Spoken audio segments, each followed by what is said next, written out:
everyone. Welcome back to my channel. I hope you're all doing well on this lovely Wednesday. I've had a busy day so far, and it's not even 10 o'clock. So I decided to start a 28-day Pilates challenge. Now, for whatever reason, I associated Pilates with yoga, and I thought it would be like super zen, relaxing type of slow workout, whatever, as opposed to doing like hardcore like cardio and stuff. And I was so wrong. It's not even funny. Pilates is pretty hard. You're using muscles that you didn't know existed. I am already sore.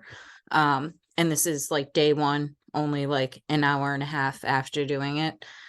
But I decided to kind of get in shape in some way. I'm not trying to have a six pack. I'm not trying to be super thin. I've seen myself really thin and I look sick. So personally, I don't want to be a size 2. I sit comfortable around like size 10. So, but the reason I decided to do this, besides, just being healthier, and, I'm going to be 41 this year. So it's important to start taking care of myself a little bit more than I had been in my 20s and early 30s. But a few months ago, I started a new psych med, and it was amazing. It helped stabilize my mood. It's like for bipolar, depression, and schizophrenia. I don't have schizophrenia, but so it was great. I felt awesome. Like I was very content with things. Like I didn't really have extreme highs or lows. I was just like pretty good. The side effect to it is an insatiable appetite. When I tell you I didn't even feel this type of hunger when I was pregnant, I am not kidding. Like it didn't touch it. I could just eat and eat. I didn't get full. And it was almost like I fantasized about food, which is like the weirdest thing. It was very strange. Like I would sit there and think, what would it be like to bite into a bagel right now? And I'd be like, oh God, I want a bagel.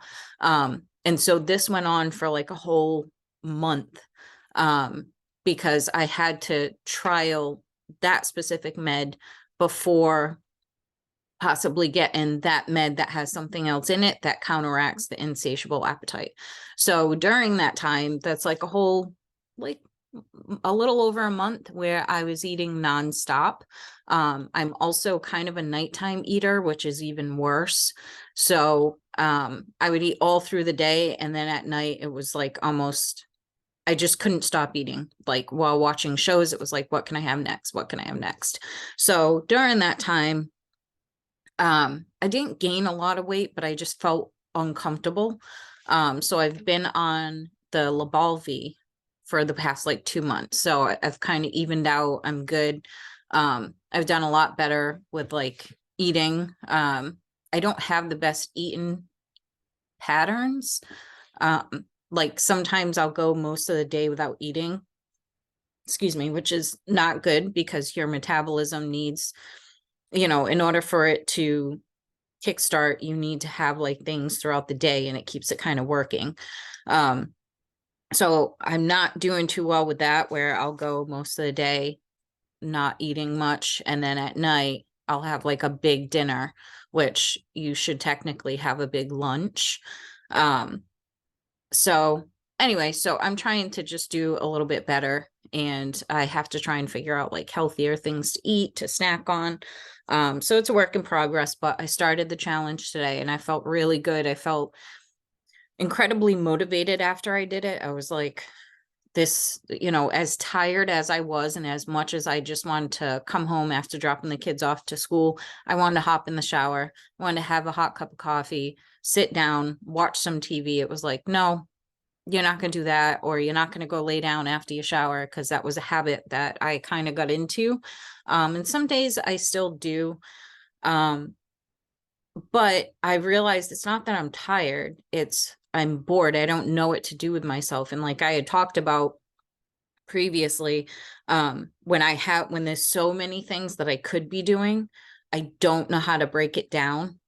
So I would just go lay down, because it's like there's always something I could be cleaning in the house. There's always something I could be doing. But, I look at it as me time. It's the only time that I have really alone before I'm actually working. And I just want to relax. And that's what relaxing looks like to me, to lay down for an hour and a half. Um, so today I really surprised myself, and I'm super proud of myself because I feel good right now. I worked out, showered, um, did a little bit around the house, actually put some makeup on today, did my hair, put a little product in it, which is something that I haven't been doing. And I feel like at least every day I need to do that still, because it helps mentally. I lack confidence in general. Um, and the days where I'm just like, oh, I don't care. Those are the days that I really need to start like just putting a little more effort into it. I work from home. No one really sees me unless I have meetings. And even then, it's that this is all they see. And if my hair is back and clean, like, what does it matter? But it's starting to matter to me. And that's one thing that I'm going to be 41, but I should still, attempt to care about those things as much as I do at the same time. So I've had an eventful day so far. And, I start work in a little while, and I have a pretty busy afternoon, school pickup, and then I had back-to-back meetings all afternoon. So far doing good. Only had one cup of coffee. So I'm feeling good, feeling awesome. And once I have my surgery, I actually can't take that med. So I have to go back onto that other med that made me eat a lot. So I'm trying to get ahead of it right now, I guess you could say, and start getting into working out. And then once I have to take that med, I have to take it 14 days before my surgery, and then possibly 14 days after that. So that's a month of me being on that med again. And I have to really make sure I'm curving the appetite. If I need a snack, it's something healthy. Problem is, I don't like fish. I don't like nuts. Like, people like, oh, get wasabi nuts and munch on those. I don't like nuts. I don't like anything like that. So to me, munching on something is like a bag of chips. So I have to find something else, that's more of a healthier alternative. So that way at nighttime when I am craving stuff, it's like, nope, just stick to this. It's almost like my mouth just needs something to do. Like I'm an anxiety eater. So when I'm like stressed or anxious, that's when I'll start like eating stuff. So it's really a mindset thing over most of the time being hungry. Like, I do get hungry, but majority of the time it's really just I'm bored, I'm anxious, I'm stressed, I need something to do. So yeah, so that should be interesting. So I was thinking last night, there was something I saw in a video and it reminded me, and I figured I'd share the wild tales of when I lived with a roommate. This is the only time I've ever had a roommate, and she is the reason why I've only ever had one roommate. So we're gonna bring it way back. When I was 19, my boyfriend at the time died on his birthday in a car accident. And during that time in my life, my mom was actively using heroin. So every day after school, he would pick me up, bring me, to his mom's house and all that good stuff. So he was like my protector. And then when he passed away, everything was kind of like shit. Like, what do I do? Like, I didn't feel safe being at my mom's house because of her husband was a piece of shit. He wasn't nice to me, and they were always high. So my boyfriend's sister was like, hey, come move in with me. Now, mind you, I had only met her months prior. We had been together for like over 2 years. And I had only met her months prior because he was always like, like, I don't really talk to her much, blah, blah. There was reasons. And so she was like, hey, come live with me. At the time, she had like I want to say he was about 9 months to a year old. Her son, cutest child ever. He was just the sweetest little boy, very good little boy. So I was like, okay, like I didn't feel safe where I was. And I was like, she's offering me to, move in with her right now. I would sleep on the couch for a while, but then we would get an apartment together. And so I was like, yeah, totally. Didn't know what I was getting myself into at all. I had no idea. And I quickly realized why I hadn't ever met her. They were very different. He was, I don't want to say well adjusted because that just sounds messed up. But, he worked hard. He had a great job. He was smart with money. He was sweet and kind and caring, funny, great personality. And she could be a lot of those things, but there was underlying stuff that I wasn't aware of. So when I first moved in, I was sleeping on her couch. So her son had a room and she had her room, and I stayed on the couch, which was totally fine because it was safer than what I had been dealing with. So it started relatively quick where I realized she did not have patience with her child. And for me, I grew up in a home where it was very loving, caring. I never got hit. I don't think I ever even got grounded or like put in the corner. Like we did what we were told, and like we're a good kid. Like of course we did stupid shit and were reprimanded, but never like physical, never like emotional abuse, nothing like that. So now mind you, this child is between like 9 months to a year. Like I can't remember exactly, but he was little. And she had no patience for this little boy, and it was very hard to be in such a small area and hear her like screaming at the top of her lungs at this child, all for like a normal child picks up some Cheerios, throws them on the floor, flip out, screaming on the top of her lungs, would snatch him out of the high chair and stuff like that. And it was just like, I'm not used to this. I don't agree with this. I don't condone this. And so that kind of started the whole thing. And then I noticed he would come run to me eventually when she would have these moments where she would like snatch him up and throw him on the couch. And it was like, dude, what are you doing? Like, this is like he's a baby. So then we ended up getting an apartment, and I finally had my own room. So when she would go on her rampages and like chase him around the house to like smack him on the butt, smack him in the mouth, he would run into my room. And right away I was like, listen, this is my room. If he comes in here, you are not to hit him while he is in my room. Like, I don't agree with how you talk to him, how you treat him.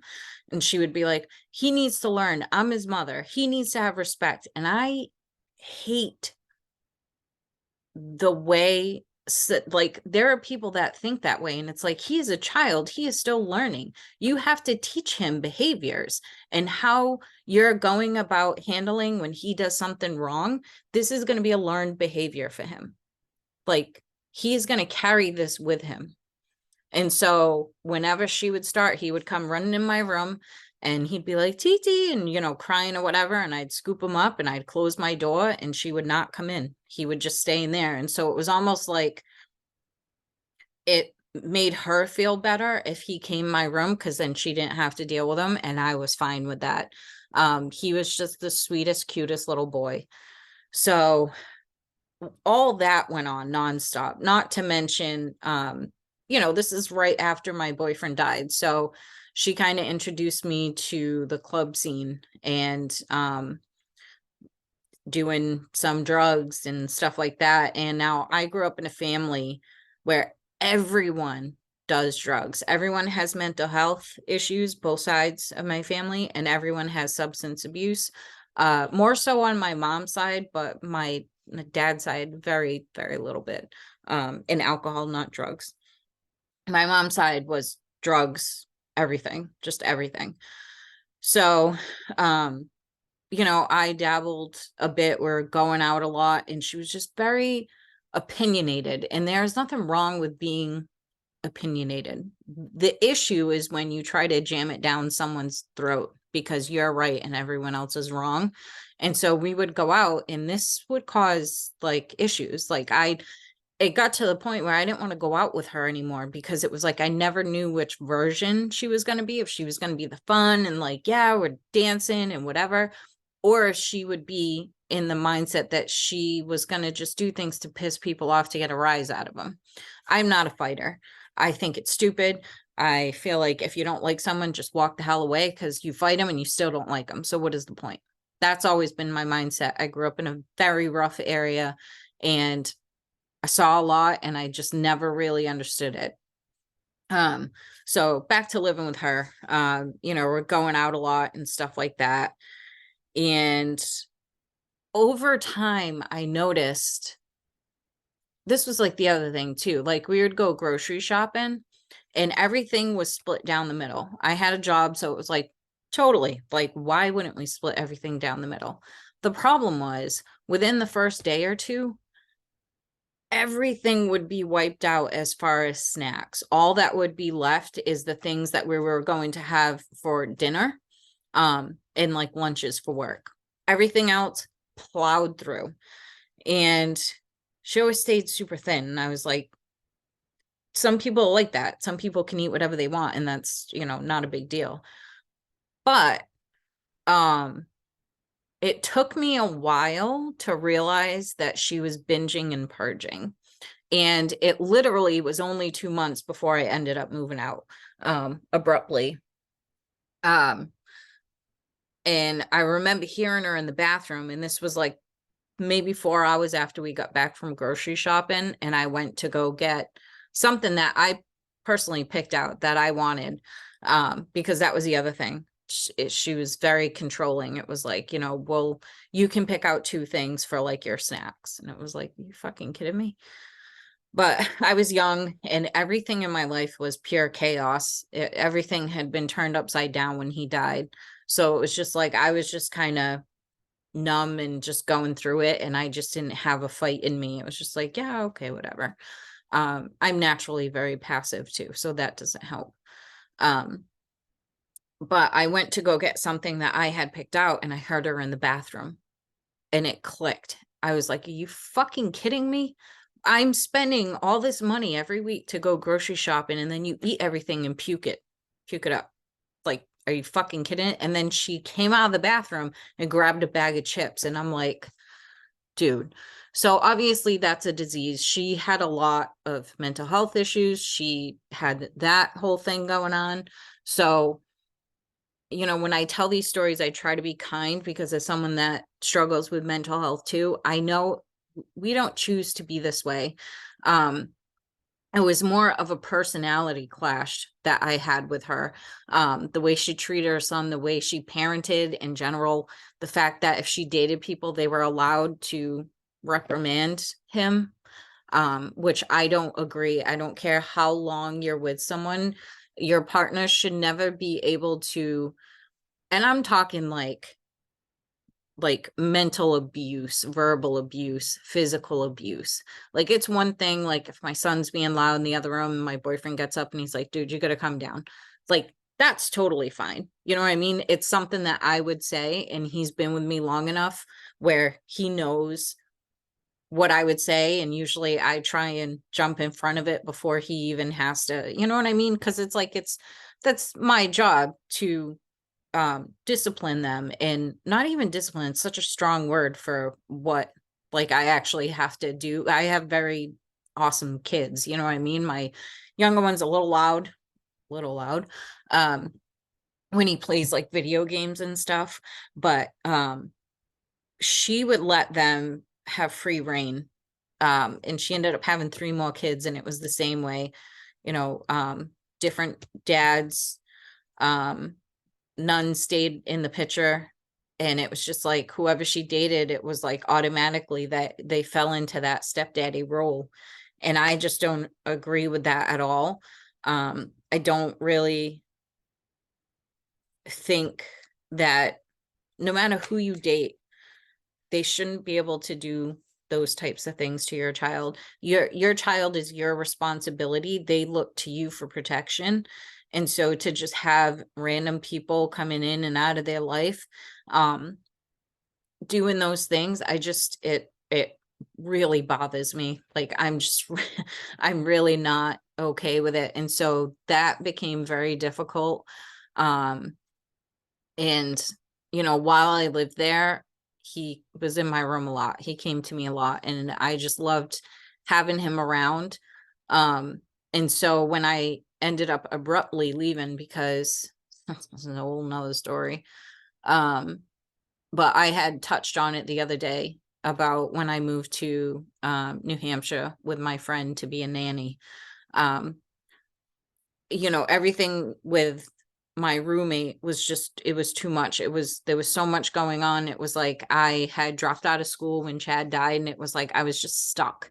I needed something. I had worked in a daycare. I absolutely hated it. I hated the way they treated kids. It's why my kids never went to daycare. So when I ended up leaving to move to New Hampshire, I felt really bad because I was leaving him behind, knowing that she just wasn't a very good parent. She truly wasn't. And I think, a lot of the mental health played into that. I think also she just had a really strong personality, and she had a God complex, or like, she was the one that brought you into this world, and she was the one that would take you out, like that type of mindset, but like to the extreme. Um, and so it just, it reminded me of it last night. I saw a video where a woman was saying, like, my boyfriend comes before my kids. Like he is in charge of disciplining my kids, but like they weren't his kids. But even to back that up, even if it were his kids, I personally do not feel a man should come before your children. Your children should always be front and center in your life. They're, you know, the people that look up to you. You brought them into this world. And I've seen so many videos on that, and it just drives me nuts where they're like, well, no, the kids are going to grow up someday and move out. And like my boyfriend or husband is going to be there after they're gone. And it's like, it doesn't matter. You know what I mean? Like your kids are number one. They should always come first. And if you're with the right person, that person also feels that way, that your children come first. And so it just reminded me of living with her and just all the things I had to witness. And, I know some people will say, like, why didn't you call DCYF or, child services? They were called over and over and over and over again. And it's probably still going on because she still has a son that's under 18, but the one that I knew or lived with, obviously I had a very strong bond with him. Yeah, she did a real hell of a job on that kid. So all those behaviors were learned behaviors, emotional abuse, verbal, physical. He struggles now. He's, not where he should be in life because of it. And so the system is so broken. And as someone that worked in a group home, I can absolutely stand behind that, even if I hadn't dealt with her. It's so broken, and those kids were put back every single time.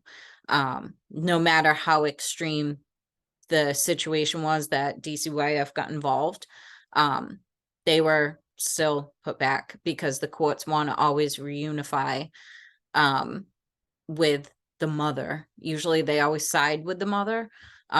Working in the group home, it was unbelievable to me. The kids wouldn't even want to go back. Some kids did want to go back. I had a kid that her mom, when she came to us, she was 13. Her mom had been pimping her out. And this child had some developmental issues. And so she would come and tell us.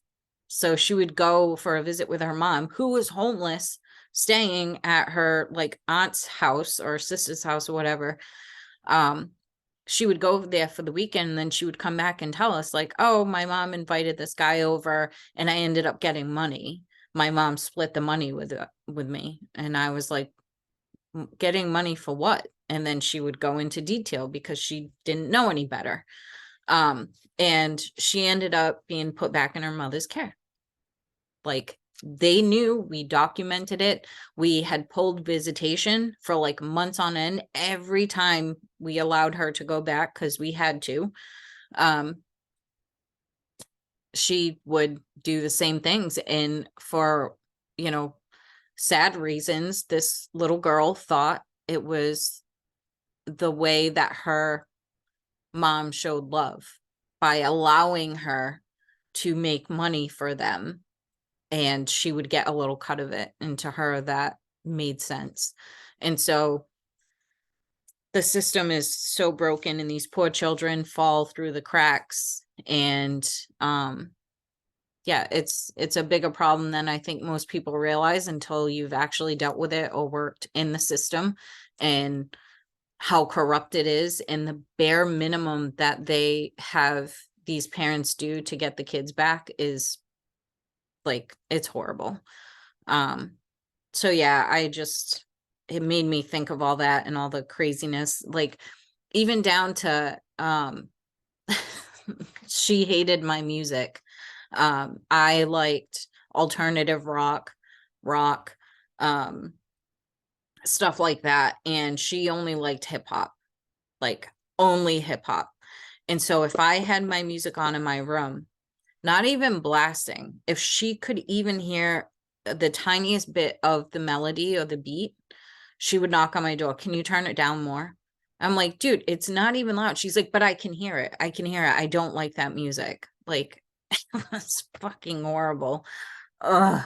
So that was the only time I had a roommate. And after that, it was like, I would rather sleep in a box on the side of the road than ever move in with someone again.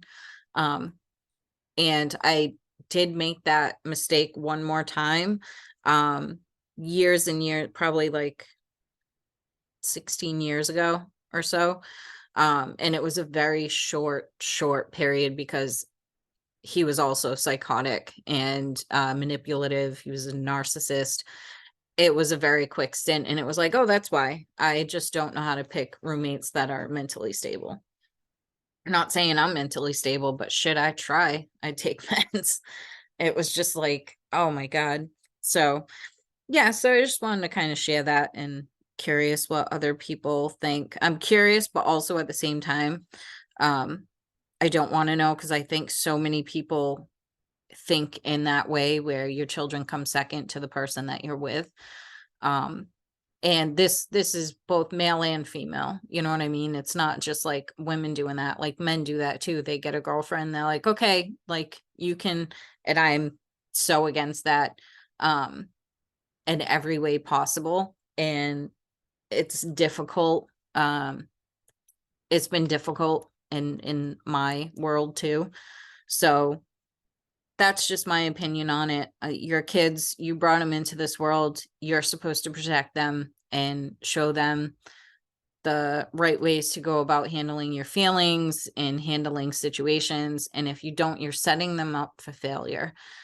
That at least my mom instilled in us, you know what I mean? Like how to talk about feelings at a young age. She would explain things like if we did something wrong, it was like, well, this is why it's wrong and this is like a possible consequence. And none of that was taught to him. So yeah. So anywho, I'm going to be starting work very shortly. And yeah, thanks for tuning in. I might do a car ride ramble. We'll see. But in the meantime, thanks for listening, and I will talk to you guys soon. Bye.